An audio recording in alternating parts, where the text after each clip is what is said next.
days of playing Sonic the Hedgehog on the Sega Genesis till now, whenever we have the Xbox One, we have PS4, we have PCs, and we have all these ridiculous games like Halo, World of Warcraft, Call of Duty. Video games have evolved quite a bit, just in my lifetime. And then with that evolution has come turmoil in the form of video game violence. You cannot turn on TV or anything usually anymore without someone talking about video game violence and the effect it has. And I'm here to tell you today, to inform you the effects that video game violence has on brain development, the psychological effects that violence has, and a story about a young child from Alabama. First, we'll start off with brain development. Child psychologist David Walsh said that the teenage brain is unlike an adult brain. In a teenage brain, the center of your brain where the impulse control is, where it tells you, like the place where it tells you to think ahead, to think about your consequences, your urges, and things like that. That is right here behind your forehead, and it is called the prefrontal cortex. But in a child, your prefrontal cortex, or their prefrontal cortex, is underdeveloped. It's still under construction. And in fact, it is under construction until your early 20s, until all the wiring gets figured out in the brain.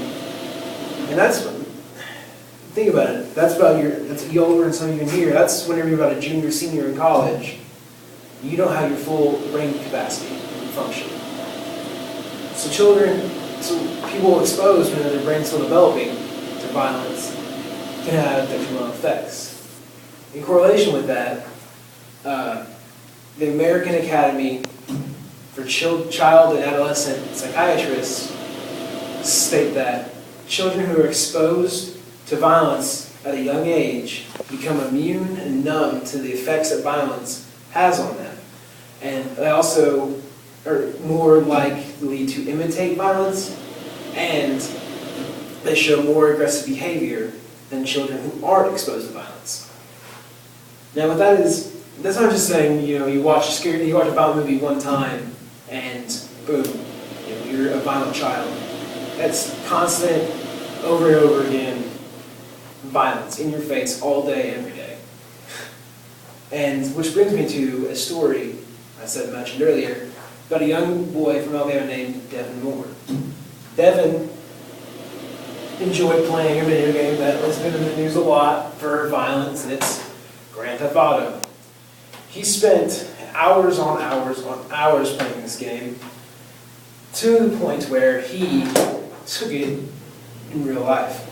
He went out, got picked up by the police for Grand Theft Auto, which those of you who don't know what that is, it's whenever you steal a car. He stole a car and got picked up by the cops. They took him to jail, or at least they took him to the police station, and while he was there, he attacked a police officer and stole his weapon and shot 3 police officers continuously, all of them ending with headshots. Because that's the cool thing to do in video games, is shoot these heads off. And when he was asked why he did it, what happened, what he said was, life's a game. Everybody's got to die sometime. Now, I didn't tell you that to run home, try to stop your brother, sister, cousin, nephew, or whatever from playing violent games. I'm just trying to inform you, let you know so you can make some decisions. There's also a rating system when it comes to video games. Some people don't seem to know what that means. Like games like Call of Duty, like Grand Theft Auto. It's M for mature. I equate that to an R-rated movie, like American Gangster. With this game thing, which is mature, 17 over, it's because it has intense violence, blood, gore, nudity, mature humor, strong language, strong sexual content, and use of drugs and alcohol. It's quite a lot for a young mind. Just like this movie, it says it has violence, pervasive drug content, language, nudity, and sexuality. So would you really let your young child watch a movie like this and then let him go play a game like this? I mean, that's your decision, but those ratings there are to inform you, to help inform you, so you can make the right decisions. So now go out there, make an informed decision next time you're buying a video game for a nephew or what have you, because now you know, and knowing is half the battle.